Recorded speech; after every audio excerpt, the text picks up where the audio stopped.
7/9/2025 என்று என்னிடம் என் தேவனாகிய கர்த்தர் கடவுள் தீர்க்கதரிசி சிந்தை பெண்கள் கேட்கலாம். தொப்பெட்டாக்கோட்டோடு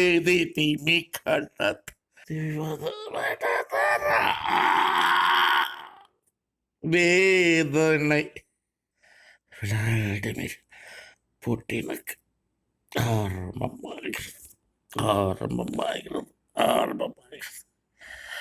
அவனுக்கு என்று என்னால் கொடுக்கப்பட்ட வாதையினால் அவனுக்கு வேதனை ஆரம்பமாகிறது. மரண படுக்கைக்கு அழைத்து செல்லும் வாதை அவனுக்கு என்னால் கொடுக்கப்பட்டிருக்கிறது. மரண படுக்கை அவனுக்கு கொடுக்கப்படுகிறது. மரண படுக்கை அவனுக்கு கொடுக்கப்படுகிறது. மரண படுக்கை அவனுக்கு கொடுக்கப்படுகிறது. வேதனை விளாடிமை புட்டினுக்கு